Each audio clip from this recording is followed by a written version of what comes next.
आज भगवान राम का जन्मदिन बहुत ही शुभ दिन है। और जब भगवान राम ने लंका पर आक्रमण करने से पहले समुद्र के इस तरफ बैठकर शिवलिंग की स्थापना की, तो पुजारी ने पूछा कि इसका नाम क्या हो। तो राम ने कहा, ये रामेश्वर। रामस्य ईश्वरः स रामेश्वर।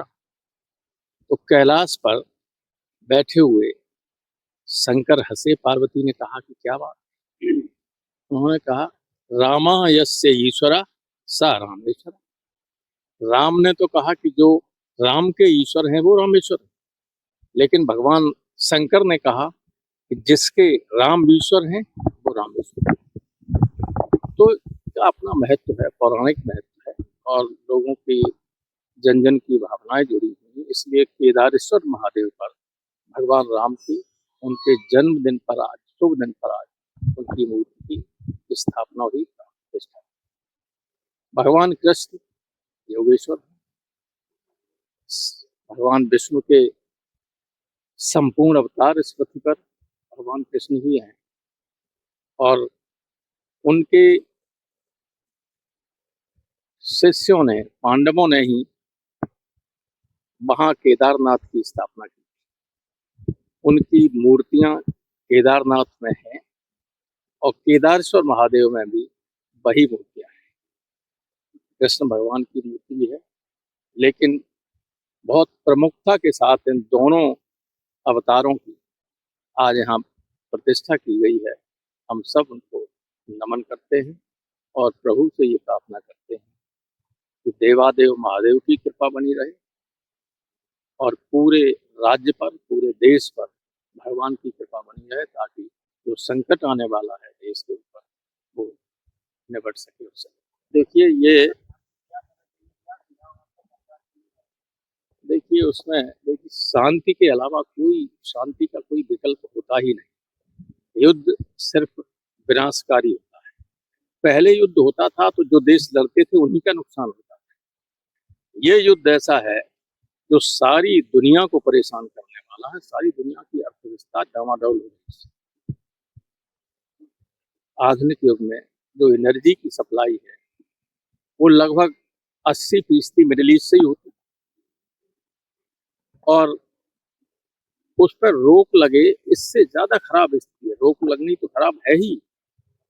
हॉर्मुज स्ट्रेट पर, हॉर्मुज जिसको हिंदी में हम लोग पढ़ा करते थे जल डमरू मध्य, डमरू से बना हुआ है बीच में इस तरह का स्ट्रेट अंग्रेजी में कहते हैं।